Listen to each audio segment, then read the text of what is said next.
Hello दोस्तों, जय श्री कृष्णा, राधे राधे, जय भोलेनाथ, जय माता की। दोस्तों आज हम आए हैं अभी नेपाल में। शक्तिपीठ है माता का, जिस स्थान पर माता का पिछला भाग गिरा था। कहीं ये वर्णन भी आता है कि यहाँ पर माता के दोनों घुटने गिरे थे। अब कौन सा ठीक है ये मेरे को पता नहीं है वैसे, लेकिन जहाँ पर माता के अंग गिरे थे ये मंदिर उन शक्तिपीठ में आता है, ये बात कन्फर्म है। ये मंदिर बागमती नदी के तट पर बना हुआ है। इस मंदिर का जो गर्भगृह है उसमें एक छिद्र है जिस पर एक छिद्र में से निरंतर पानी बहता रहता है। और ये भी मानते हैं कि ये मंदिर तांत्रिक उपासकों के लिए बहुत ही बेहतरीन मंदिर माना जाता है। हम लोग पहुंच चुके हैं मंदिर के मुख्य द्वार के नज़दीक। देखिए सामने मुख्य द्वार है। सभी बस के सभी तीर्थयात्री इकट्ठे ही मंदिरों के दर्शन कर रहे हैं। और सबसे पहले फ़ोटो सेशन। सामने मंदिर का जो मुख्य द्वार है उसके सीढ़ियाँ चढ़कर ऊपर मंदिर में जाया जाता है। तो आइए चलते हैं मंदिर के दर्शन करने के लिए। लेकिन उससे पहले अगर आपने अभी तक मेरे चैनल को सब्सक्राइब नहीं किया तो सब्सक्राइब कर लीजिए और ज़्यादा से ज़्यादा शेयर कीजिए, लाइक कीजिए और कमेंट्स कीजिए। हम लोग इस शक्तिपीठ में माता के दर्शन करने के लिए चल पड़े। सामने मुख्य द्वार, ये शक्तिपीठ गुहेश्वरी मंदिर। कुछ सीढ़ियाँ चढ़कर, ये मंदिर ऊंचाई पर बना हुआ है, सीढ़ियाँ चढ़कर ऊपर जाना पड़ता है। ये देखिए सीढ़ियाँ बनी हुई हैं ये काले पत्थर से। मैं आपको एक बार फिर से बताना चाहता हूँ कि जब हम लोग माथा टेकने के लिए जा रहे थे तो हमें ये बताया गया था कि ये शक्तिपीठ में माता का जो पिछला भाग गिरा था। लेकिन जब मैंने गूगल पर सर्च किया तो वहाँ ये लिखा हुआ है कि यहाँ पर माता के दोनों घुटने गिरे थे।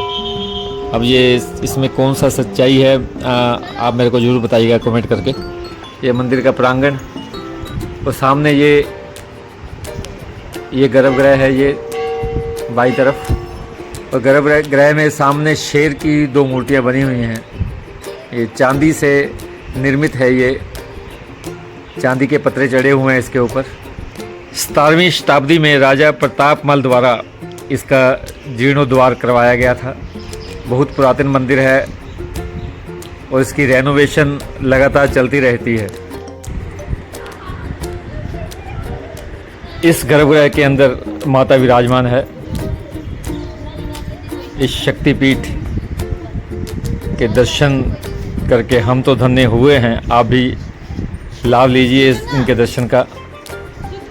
देखिए कितना पुरातन मंदिर है और किस तरह से, वैसे मैंने बताया कि इसकी रेनोवेशन चलती रहती है, इसको संभाल कर रखा गया है। ये है माता की पिंडी, इसके दर्शन कीजिए। जय माता की, जय माता की। माता के दर्शन करके हम लोग मंदिर के पिछली तरफ बागमती नदी के किनारे दर्शन करने गए। वहाँ एक घाट बना हुआ है, उसका दर्शन किए और दर्शन करके हम लोग वापस निकले हैं अब अगले किसी और मंदिर के दर्शन करने के लिए। मैं बार बार एक बात कहता हूँ, आप बताते रहिएगा कि मेरे को कि आपको मेरा ये प्रयास कैसा लग रहा है। ये देखिए मंदिर के उसी मुख्य द्वार से, निकासी द्वार से हम लोग वापस निकले हैं और अब हम पहुँचे हैं उस मंदिर में जहाँ हर समय गूंजता रहता है हरे राम राम राम हरे हरे, हरे कृष्ण कृष्ण कृष्ण हरे हरे। ISKCON temple Kathmandu Nepal. आइए उसके दर्शन करने चलते हैं।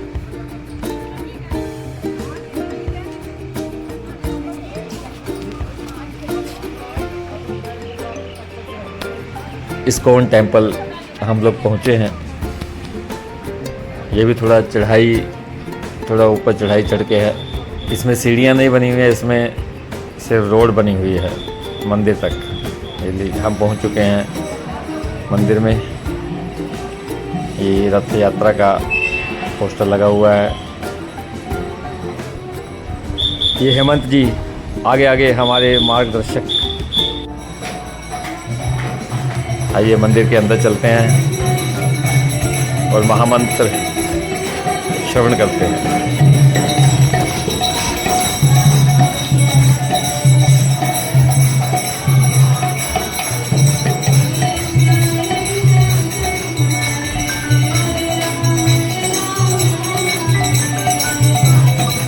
जय हो।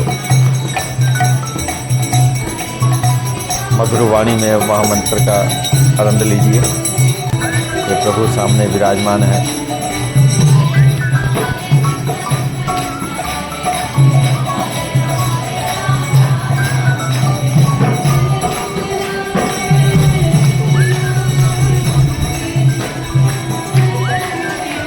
भक्तों ने बहुत ही आनंद लिया, हमारे साथ आए ये प्रभुपाद जी,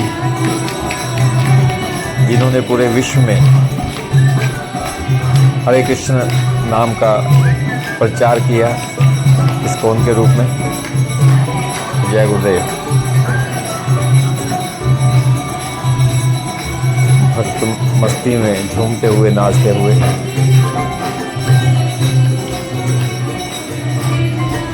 दर्शन कीजिए। आप देखिए कितना सुंदर सुरमई वातावरण में, छोटा सा मंदिर है लेकिन बहुत ही सुरमई सज्जित। सामने ठाकुर जी विराजमान है। जय गुरुदेव। जय हो भक्तों की। जय श्री कृष्णा। हरे कृष्ण।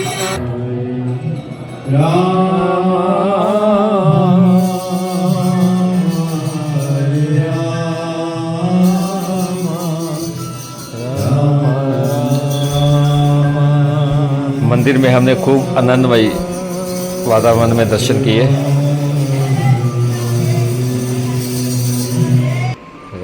और दर्शन करके बाहर आए हैं। ये देखिए जो रथ यात्रा होने वाली है उसका पोस्टर लगे हुए हैं। जगन्नाथ जी, बलभद्र सुभद्रा जी शहर में विचरण करेंगे।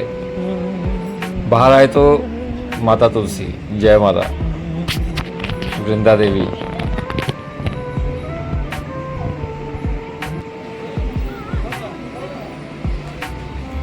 तो ऐसा अलौकिक दृश्य है, क्योंकि पहाड़ी इलाका है सारा, तो ऐसा महसूस ही नहीं होता कि हम किसी मंदिर में, मैंने पहले भी आपको बताया था जैसे पशुपतिनाथ में थे, कि मंदिर में घूम रहे हैं।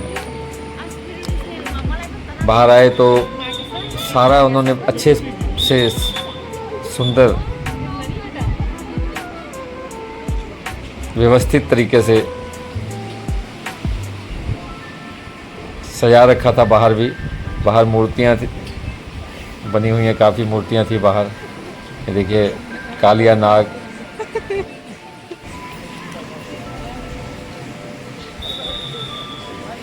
लोग इन मूर्तियों के साथ अपनी तस्वीरें ले रहे थे और हमने भी यहाँ तस्वीर ली एक यादगार के रूप में।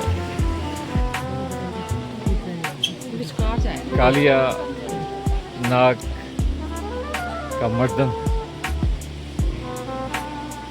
उसको यहाँ चित्रित किया गया है। उसकी छायाकृति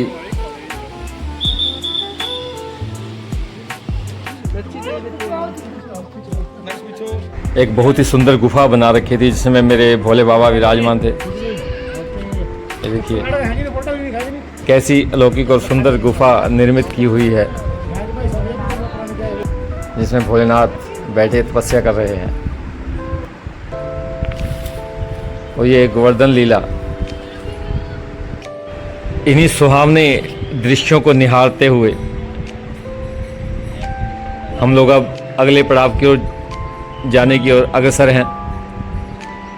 आपको मेरा यह प्रयास कैसा लग रहा है, मैं आपको बार बार कहता हूँ, एक मेरे को कमेंट्स करके जरूर बताइए। अच्छा लगे तो शेयर कीजिए और लाइक कीजिए, कमेंट्स जरूर कीजिएगा। ये गरुड़ जी के दर्शन करते हुए हम लोग आपसे विदा चाहते हैं।